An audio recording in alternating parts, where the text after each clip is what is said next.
वाटा लोकसभेमध्ये देखील आपण त्यांच्यापेक्षा 2 लाख मतं जास्त मिळवली। विधानसभेत 97 जागा ते लढले आणि केवळ 20 जागा आल्या। आणि तुमच्या शिवसेना प्रमुख हिंदुहृदय सम्राट बाळासाहेबांच्या शिवसेनेने, धर्मवीर आनंद दिघे साहेबांच्या शिवसेनेने फक्त 80 जागा लढवल्या आणि एकही निवडून येऊ देणार नाही म्हणणाऱ्यांना 60 आमदार निवडून आपण आणले आणि या महाराष्ट्राने त्यांची बोलती बंद केली। 15 लाख मतं आपल्याला जास्त मिळाली भाई, 15 लाख मतं जास्त मिळाली। मग सांगा खरी शिवसेना कुणाची? बाळासाहेबांच्या विचारांचे वारसदार कोण हे जनतेने ठरवलंय, जनतेने शिक्कामोर्तब करून टाकलंय। काही लोक म्हणायचे निवडणूक आयोग भ्रष्टाचार, सुप्रीम कोर्ट चुकीचं, ईव्हीएम चुकीचा, ईव्हीएम घोटाळा झाला। अरे तुम्ही जिंकले की ईव्हीएम चांगला, तुम्ही जिंकले की ईव्हीएम चांगलं, निवडणूक आयोग चांगला, हरले की ईव्हीएम घोटाळा। आता तर म्हणाले मतदार याद्यात खोळ झाले। परंतु या महाराष्ट्रातल्या तमाम माझ्या लाडक्या बहिणींनी हे भगवं वादळ इकडे आणले। तुम्हाला मनापासून धन्यवाद द्यायला पाहिजे, कारण तुम्ही शोधून शोधून निशाणी शोधून शोधून मतदान केलं। आणि माझ्या लाडक्या भावांनी केलं। पण यावेळेस माझ्या लाडक्या बहिणींनी आपापल्या घरात देखील सांगितलं की यावेळेस काही ऐकायचं नाही, महायुतीलाच निवडून द्यायचं, महायुती विजयी झाली पाहिजे। कारण महायुतीने जे 2.5 वर्षामध्ये निर्णय घेतले, या एकनाथ शिंदेने मगाशी सांगितलं, रामदासबाईंनी, उदय सामंत, योगेश कदम यांनी, की कधी झोपतो, कधी उठतो, कधी जेवतो, कधी खातो काय माहित। परंतु मी आपल्याला सांगतो, या एकनाथ शिंदेने 2.5 वर्षात पायाला भिंगरी लावून महाराष्ट्र पादाक्रांत केला। या महाराष्ट्रामध्ये प्रत्येक जागोजागी सगळ्या जिल्ह्यात तालुक्यात हा एकनाथ शिंदे पोहोचला। दिवस रात्र एक केला, रक्ताचं पाणी केलं आणि या महाराष्ट्राला, बंद पडलेल्या महाराष्ट्राला महाविकास आघाडीने हे सर्व महाराष्ट्रातले सगळे प्रकल्प बंद पाडले होते। सगळीकडे स्टेप दिला होता, स्पीड ब्रेकर टाकला होता, त्याला आम्ही उकडून फेकून दिलं आणि या महाराष्ट्रातल्या विकास प्रकल्पांना आम्ही चालना दिली आणि लोककल्याणकारी योजना आम्ही सुरू केल्या। माझी लाडकी बहीण मुख्यमंत्री, माझी लाडकी बहीण योजना केली, या योजना केली, लाडका भाऊ योजना केली, लाडका शेतकऱ्याला वीज बिल माफ केलं, सन्मान शेतकरी सन्मान योजना सुरू केली, ज्येष्ठांची योजना सुरू केली। एकीकडे रखडलेले बंद पडलेले प्रकल्प आम्ही सुरू केले, या महाराष्ट्राला विकासाला चालना दिली, गती दिली। जेव्हा देवेंद्र फडणवीस जी मुख्यमंत्री होते त्यांनी काही योजना सुरू केल्या, पाणी योजना, जलयुक्त शिवार योजना, अनेक ज्या शेतकऱ्यांसाठी उपयुक्त, सर्वसामान्य माणसासाठी उपयुक्त होत्या, त्या महाविकास आघाडी सरकार आल्यानंतर बंद पाडल्या। हा एकनाथ शिंदे आल्यानंतर त्या योजना पुन्हा सुरू केल्या आणि या महाराष्ट्राला गतिमानतेकडे, विकासाकडे नेण्याचं काम आम्ही केलं। मी, देवेंद्रजी आणि अजितदादा, आम्ही या राज्यामध्ये टीम म्हणून काम केलं आणि या राज्याला पुढे नेण्याचं काम केलं। राज्य 2ऱ्या 3ऱ्या नंबरवर होतं महाविकास आघाडीमध्ये, गुजरात कर्नाटक पुढे होतं, महाराष्ट्र 3ऱ्या नंबरला होतं। महायुतीचं सरकार आलं, हा तुमचा एकनाथ शिंदे मुख्यमंत्री झाल्यानंतर पुन्हा महाराष्ट्राला आपण नंबर 1 केलं, या देशामध्ये महाराष्ट्र 1 नंबरला आणला। आणि खऱ्या अर्थाने विकास काय असतो हे दाखवून दिलं. मी मुख्यमंत्री होतो, लोक सीएम होत, मी सीएम म्हणजे चीफ मिनिस्टर म्हणायचे, पण मी म्हणायचो सगळ्यांना सीएम म्हणजे कॉमन मॅन, सीएम म्हणजे कॉमन मॅन, सर्वसामान्य माणूस. आता देवेंद्रजी मुख्यमंत्री आहेत, मी डीसीएम आहे. आताही मी म्हणतो डीसीएम म्हणजे डेडिकेटेड टू कॉमन मॅन, म्हणजे सर्वसामान्य माणसाला समर्पित भावनेने काम करणारा डीसीएम. काय पद येतात जातात पुन्हा येतात, पद वर खाली होतात, सत्ता येते जाते पुन्हा येते. बाळासाहेब म्हणायचे पण नाव एकदा गेलं की पुन्हा येत नाही.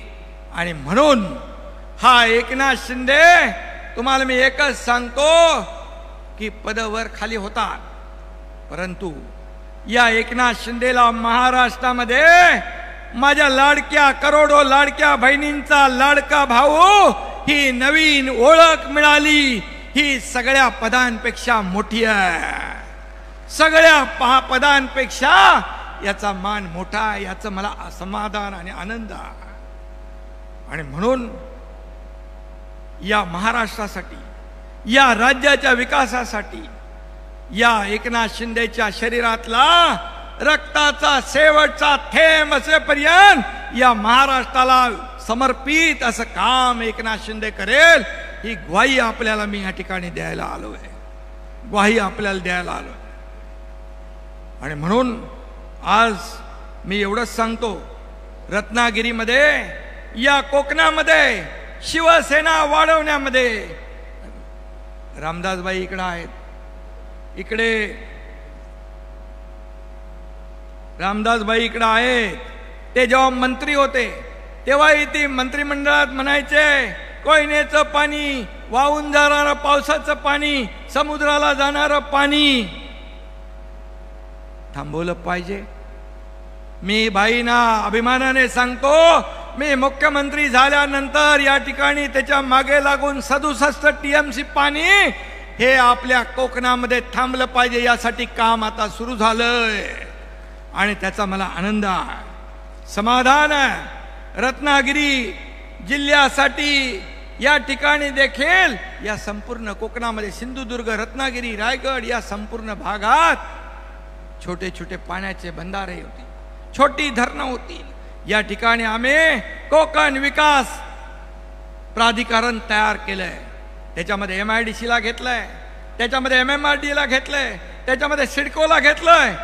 या माध्यमातून देखील या ठिकाणी विकास होईल. आणि म्हणून या बाबतीमध्ये राणे साहेब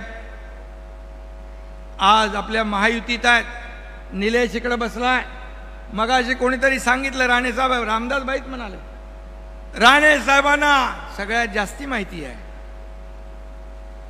कुणाचे खोके कुठे आणि काय के खोके खोके. आता सगळं कशाला ते खोके खोके?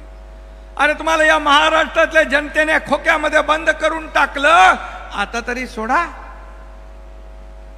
म्हणजे काय म्हणतो, रस्सी जल गया पण रस्सी जळाली पण पीळ जात नाही. कुठे या कोकणामध्ये शिवसेना वाढवण्यासाठी रामदासबाई असतील, रामदासबाईंनी देखील जे काम केलं, राणे साहेबांनी त्यावेळेस काम केलं. आता हे उदय सामंत या ठिकाणी आहेत, या ठिकाणी निलेश आहे, किरण आहे, योगेश आहे. ही सगळी लोक आपले 8 आमदार 9 पैकी काम करतात. आणि रामदासबाईंना देखील कोणी पक्षामध्ये चांगलं काम करू लागला की त्याला कसं खच्ची करायचं, कुठला पक्षाचा नेता, पक्षाचा प्रमुख कधी असा विचार करतो? मी नेहमी सांगायचो, पक्ष मोठा करायचा असेल तर कार्यकर्त्यांना बळ द्या, ताकद द्या, वाढवा, त्यांना जपा.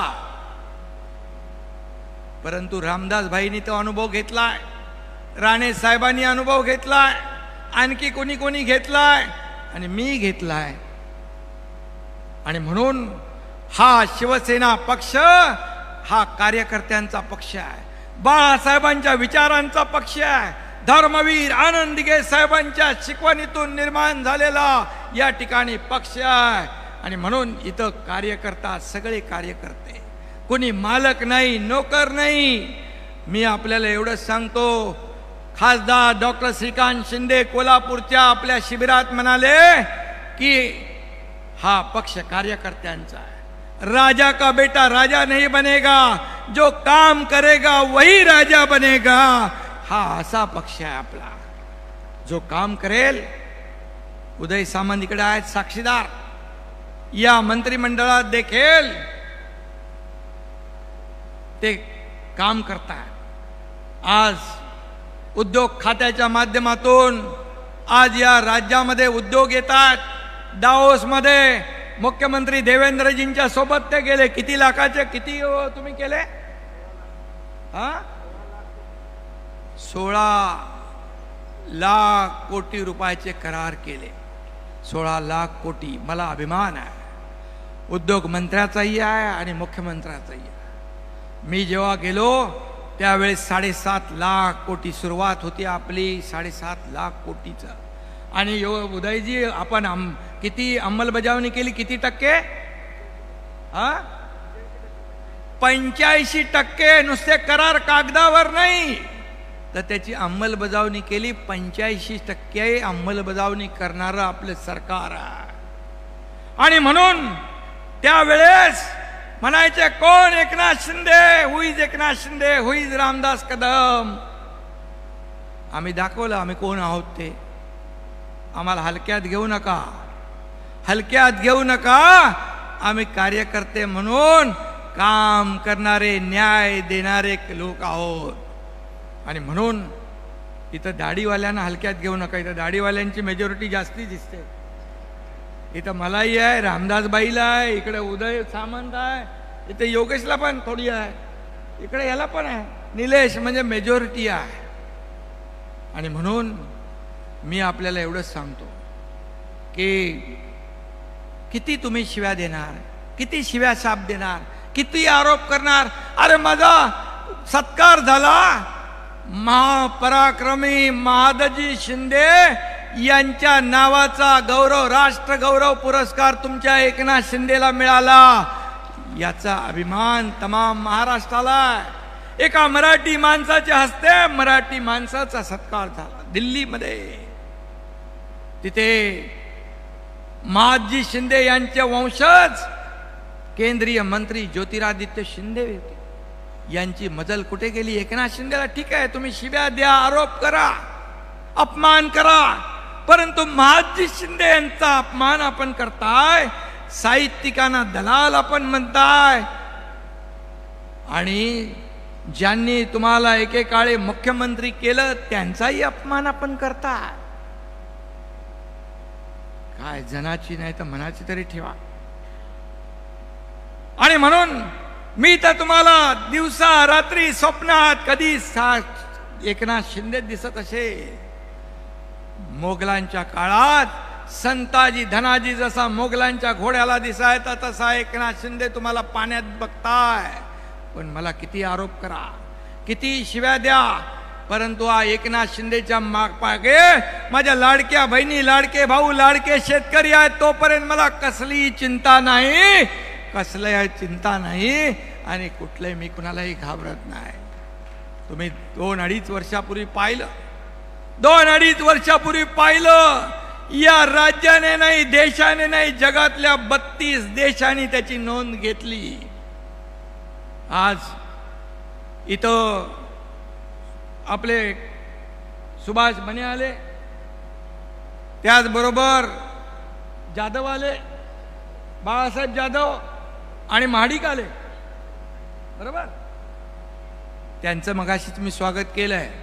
आणि राजन साळवी देखील, ते खरं म्हणजे 2.5 वर्षापूर्वीच यायला पाहिजे होते, पण ते राहिले तिकडे. जाऊ द्या, योगायोग लागतो. आणि तेही राजन साळवी आणि त्यांचा परिवार देखील शिवसेनेमध्ये आला. आणि खऱ्या अर्थाने या कोकणामध्ये एकापेक्षा एक चांगले कार्यकर्ते शिवसेनेमध्ये काय येत आहेत. खऱ्या अर्थाने ज्या पक्षाच्या विचारांनाच वाळवी लागली आहे तिथं कसा राहील राजन साळवी? तो याला शिवसेनेमध्ये. हे लोक काय येत आहेत त्याचा विचार